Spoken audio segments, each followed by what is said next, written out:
Hey guys, CL Cannon here from Fiction Atlas Press, bringing you another indie connection. Today I'm going to be telling you about some indie books that you might enjoy if you liked Heather Morris's The Tattooist of Auschwitz. The first book I have for you is called Cry of the Heart by Martin Lake. She gave away her child to save his life. Another woman took him in, at risk to herself. Vivienne Renaud is a young mother living on the French Riviera in the Second World War. Times are hard, but she is not the sort to be dismayed by circumstances. One day her life changes forever. A young Jewish woman fleeing from the authorities begs her to take care of her 4-year-old boy, David. Almost without thinking, Vivienne agrees. Vivienne's life is never the same again.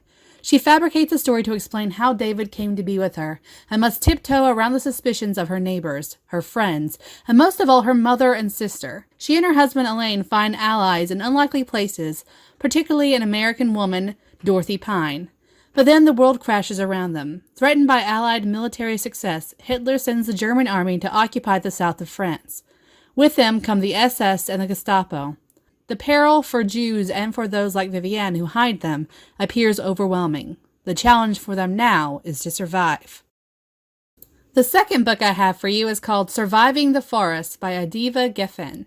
5 shots on Saturday morning changed their fate. She was a beautiful and happy young woman who lived in a fairy tale life. Shurka, her beloved husband, and their 2 small children lived in a pretty house in a village in Poland, surrounded by a little garden with lilies. This was their life, and nothing could harm it, or so they thought.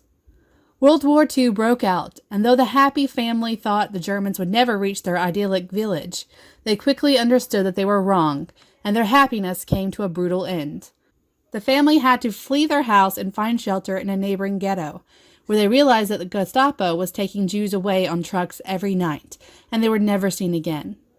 The family decided to escape into the deep, dark forest. There, surrounded by animals, they knew that this was their only chance to get away from the real beasts. They had no idea what would await them, but they knew that doing nothing was not an option if they wanted to survive. The third book I have for you is called Courage and Grace by Yosef Komen. False identities, perpetual mortal danger. Only a combination of resourcefulness and pure luck can save them. Joseph and Yeka are 2 young brothers hiding under fake Christian identities in the Aryan section of a city in Poland during the Holocaust. The 2 brothers, like their parents, know their lives are in constant danger and that any mistake may expose their true identities, sending them to a painful death.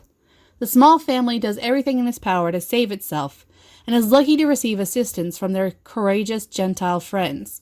But their seemingly free lives outside the ghetto become increasingly difficult and complex with every passing day.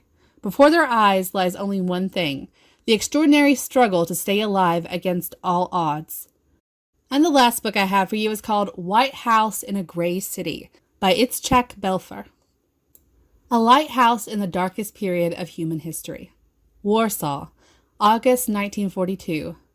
Janzus Korzak, a pediatrician who became an admired educator, renounces the opportunity to remain alive and escorts the children of the orphanage he has established and so lovingly managed to the ghetto, and from there on their final journey. Korzak, together with 200 of his pupils, were sent to Treblinka extermination camp, where they met their death.